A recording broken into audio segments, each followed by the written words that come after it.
Yes, guys, we're rounding up here at Old Trafford as Storm Amy is feeling like she's going to rear her neck again. Like, we can feel the wind starting to brew. Manchester United have won by 2-0 in a game against Sunderland that they absolutely had to win going into the international break. We needed that, didn't we? We needed it. And look, at least there was just no drama, excuse the pun. And we just got out of there and done a professional job. Yeah, obviously we've won, so I don't want to be coming out with too much negativity off the bat. God. You know, like, let's start with the positives. It was great to see Ahmad doing his thing on the right. Like, after the Chelsea game, I saw a lot of fans giving him stick online. He had to delete all of his posts on social media, and I just thought, like, how can you criticise a player like Ahmad, who was our best player last season? So that right-hand side, I'm very happy with. Him and Mbeumo bombing down. I think any team in the league we come against, they're going to cause them problems.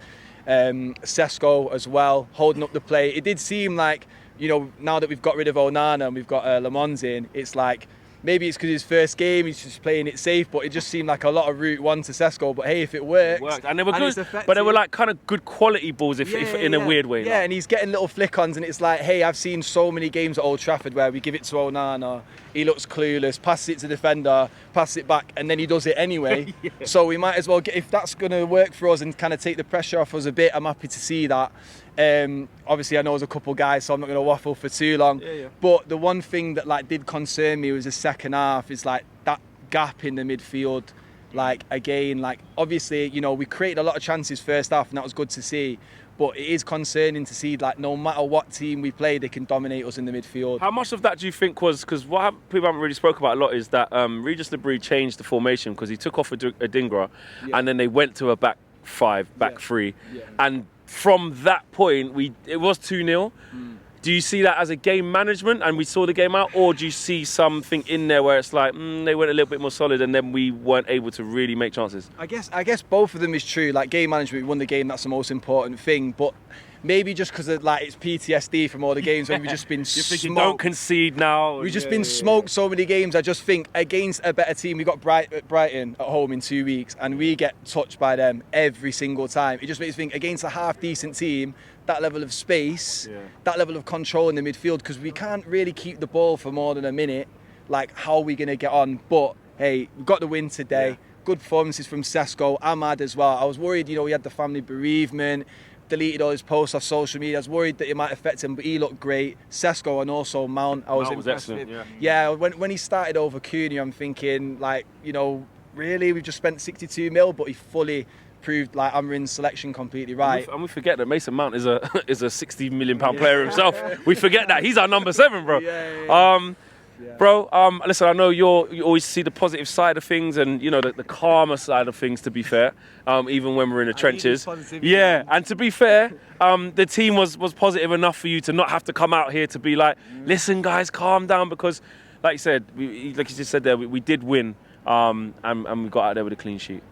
Man, I'm happy. Very, very happy. You know what? Like, I think we were steady from the beginning of the game. Solid performance. I think we played really well as a team. I think we played hard. You know, we were pressing, boys getting in the right positions. Really happy Sesko got another goal. I was dying for that, man, because I wanted him to, you know, build up. Back-to-back games for him scoring, like, just get a little bit of a feel for it. Get stuck in, you know. I think Mbeumo didn't have the greatest game today. I think he was decent. He was getting in some good positions, but a bit sloppy, though. I think the team at times, you mentioned the second half, I think personally it was game management. I think it was, guys, you know, let's not get carried away. We don't need to press them deep in their half. We were a bit sloppy, though, at the same time, but I think it was mainly game management. I think Amarin today was decent. I think his subs were really good. He made the right subs at the right times. I was calling every single sub. I was like, getting him off. He looks a bit tired. Made the sub, you know. Maguire on. I don't really like the whole centre-back sub every game, but at the same time, I thought it made sense today, you know, like, you're probably going to start getting pressured a bit. You're winning 2-0. They're going to be coming for a goal, whipping balls in. Someone like Maguire is kind of what you want in that moment, you know what I mean? But, man, you know what? I think it's steady. Keeper, man. Oh, my days. I don't even know where to begin, man. With this guy. I was so happy. This guy was just on it from the beginning. Keeping it simple, not doing too much. He's not doing too much. He's not trying to be... main character. Yeah, man. He just came in, steady shift.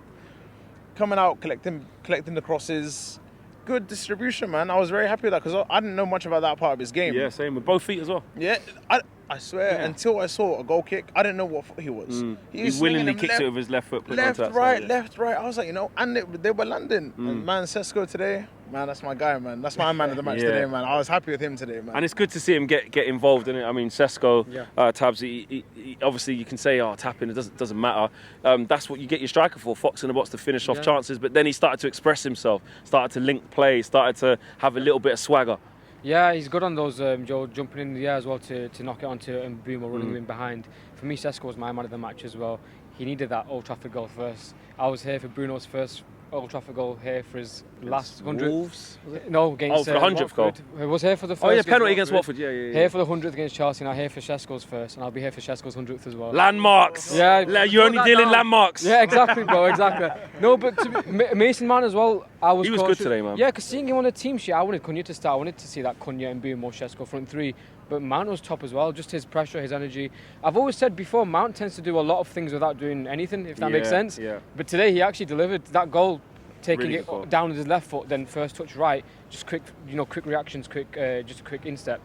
But for me, LAMMENS flex, just fundamentally good. Nothing special, but it's finally I'm seeing a keeper who can just hold his position, come out when he needs to, and distribute well. That's all I'm asking. Just be steady. He had that one little miscommunication with Bruno, which I was worried, and then I saw the replay. I thought you'll be all right. I've not seen it back. Yeah, it basically he probably should have stayed where he was and let Bruno sort it out either by knocking it back to him or hooking it. Yeah. But he comes and meets Bruno and they don't communicate. Yeah. But it's his first game, new teammates. You can understand that. But Traore got stunned for the yellow card, which he tries to exaggerate. There wasn't much of a foul there. Yeah. But there was a bit of a miscommunication. But other than that, he's claiming crosses, like I say, he looks calm. My only reservation with this way of playing, though, is, like I said before, I feel like we're only good when we're winning. When we score the first goal, as in, if we concede first, you've got too many defenders to kind of... And Amram's talking about that, isn't it? Like, this had shades of the Burnley game whereby we were the aggressor, we were creating chances, we get the first, and you go, we're knocking on the door for a second. I think it's going to be really important that we get that second. Yeah. But the difference today was we did by half-time and it was 2-0. Yeah, and for me, Ahmad's the key in that because he's the one attacking fullback who kind of adds to the attacking lineup. So you can kind of play with a back four. Then if Ahmad's bombing up, you can play Yoro to the right, keep Delo on the left, and you got your two centre-halves there. So whereas when you play Delo at right and then Dogo at left, it's like having 5 defenders on the pitch. So for me, Ahmad was keen coming in. We missed that last week. And it's 3 points. I don't know when the next 3 will come, to be honest. So I'm just glad we've got 3 right now. Exactly. We take everyone as soon as it comes. How do you feel, bro, in terms of the selection from Amorim? Because obviously we all had it in our heads, or I don't want to speak for you, but a lot of us did, sort of saying, Cunha and Bruno Sesko front three. He mixes it up, puts Mason Mount in there. We didn't maybe expect Dallo to go to left wing back. And does Amorim need to keep having different players for different games, or would you like to see a steady set 11? I think if it didn't work today, then you would have had to have the steady 11. But the problem is, we don't have a steady 11. Sometimes you just got to go for it. It's a risk. But you know what? It actually worked today. Like everyone said here, Mason Mount, not everyone likes him and stuff or rates him.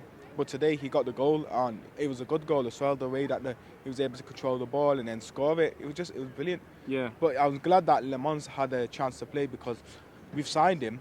So give him some time to play. Bayende is unfortunately not that good enough, but at least it was a good game to actually start him with his Sunderland. And there wasn't too much pressure on him. In the first half, he was barely tested until near the end. And then second half, he had some good chances, and even his ball distribution was great. And then, that's what I mean. Like, and you take that in, if you don't want to throw him in at Liverpool without maybe tonight. So it was good for him to get that under his belt. Right, let's finish off on man of the matches. I'll start with you. Who was your man of the match and why? Oh, tough one. Probably LAMMENS, I think, to be fair. He was actually, first game. He was so much. Yeah, man. It's like... Look what wins do. Just makes us so happy. Why can't we do this all the time? LAMMENS is up there. There's other ones as well, like Sesko, he had a good game as well. Yeah, he did. And I think... So you're going with the keeper?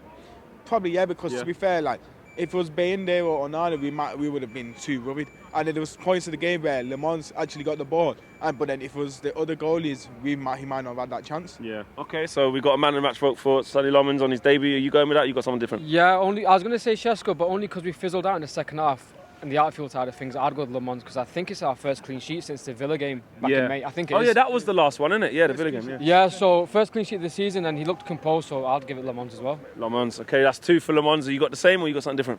Man of the match. Man of the match for me, it's got to be Benjamin Sesko, man. I think it's nice to be in a position where we're arguing who's the man of the match. I think it's a good place to be. It's a blessing. Love that. United. Who's your man of the match? My man of the match is. Oh, you got me. There you go. The keeper, Sesko and Brumo. Who's your man of the match today? Sesko. Yeah, he's gone with Sesko as well. These two have gone with the goalkeeper today. Goalie. Yeah, LAMMENS, because he's a good debut, but you're going Sesko, yeah? Yeah. Like the goal he scored, good hold-up play and that? Yeah. What did you give him out of 10 today? 9. Look at that, Sesko's in there. Good man, good to see you. Who's your man of the match? Ahmad all day. I think he was causing them problems the whole Nice game. one, guys. And just touching on what you were saying before, like in that right wing back position, I actually think he's better defensively than Delo. Anyway, you see his physicality and his pace. He's just on all the players, sprinting, closing people down. Not only is he better going forward, I actually think he's better defensively for us as well. So I was really happy to see that, especially after the bereavement and not the best run of games recently. Really happy with him. There you go, guys. So listen, a bit of a mixed bag in terms of man of the match, but guess what? Isn't that lovely? Because that means that there was more than one player playing well, and Man United have done something right. I didn't even see this big guy here. Who's the man of the match? Goalkeeper. Every day, that's what these two said. Every day of the week to have a keeper that claims a cross. We've missed it for years, man. We've missed it for years. Get the clean sheet, first clean sheet of the season. That boy's going places. I tell you now. I tell you that. Going places. So you're about as tall as Sonny Lommers as well, man. Look, if they need a backup keeper, I'm here. Guys, we're out of here from Old Trafford. Take care.